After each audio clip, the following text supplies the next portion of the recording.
Hi students, today we are going to see chemical kinetics.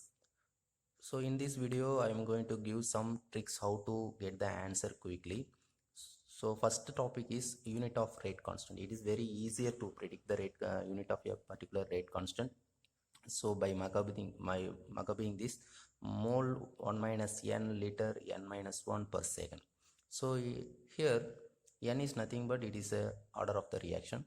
So for which order of the reaction you want to calculate the rate constant, based on that you can put the value. For a zero order reaction, just put 0 for n, so you will get mole per liter per second. For a first order reaction, you just put 1 here, it becomes mole power 0, anything power 0 becomes 1, so it will be cancelled out. So in here also 1 minus 1 0, so it will also can be cancelled out, so you will only have per second. So for a second order reaction, 1 minus 2 per mole, 2 minus 1 liter per second. So liter, it can be written as liter per mole per second. Okay. For a third order reaction, liter square per mole square per second you can get. So instead of liter you can put a decimeter cube also. So here per liter, so you can write decimeter per decimeter cube. So here decimeter cube, here decimeter cube power square, power 2. So and I am going to give another important trick to calculate the half-life period of a reaction is depend on the initial concentration or not. So this is the mathematical expression that relates the half-life period to its initial concentration. Here also we have n. N is nothing but obviously it is a order of the reaction. To calculate the, for example, if you substitute 0 for n, so it will be a zero order reaction. So by substituting 0 here, it will becomes a naught power minus 1. It can be written as T of directly proportional to initial concentration. So for a zero order reaction, half-life period is directly proportional to the initial concentration.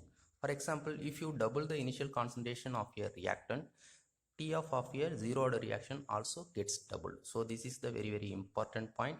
A lot of time this point has been used in NEET based questions. Okay. So next for a first order reaction, so you just put 1 here, it becomes a naught power 0, anything power 0 becomes 1. So T of a first order reaction is independent of the initial concentration of the reactant. Okay, so it will be clear. Similarly, you can get an idea about the half-life period of a second order and third order, whether it is depend on the initial concentration or not. So you will substitute 2, 3 for this place, what kind of relationship you will get. So based on that you can get an idea. So finally I am going to give Arrhenius equation. It is nothing but Arrhenius proposed a empirical formula that relates the rate constant of a reaction to its the temperature. So this is the best. This is the equation explains how the rate constant of a reaction depends on the temperature of a reaction mixer. So it is nothing but it's a rate constant. A is nothing but it's a Arrhenius factor. It is also known as pre-exponential factor. A is activation energy, R is a gas constant, T is a temperature. Arrhenius found one thing: when the temperature differing by 10 degrees Celsius for a same reaction mixer, reaction gets doubled. So it will be given in the form of temperature coefficient. For example, so rate constant of a higher temperature, it's a rate constant of a lower temperature. The ratio between rate constant of a higher temperature to its lower temperature is called temperature coefficient. For most of the reactions, this ratio will be closer to the 2. So he found rate of the reaction of a higher rate constant or rate of the reaction of higher temperature is doubled to its than that of its lower rate constant value.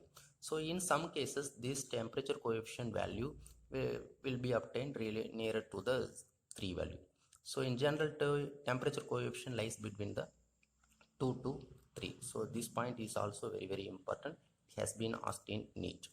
Okay, if you like this video, please subscribe.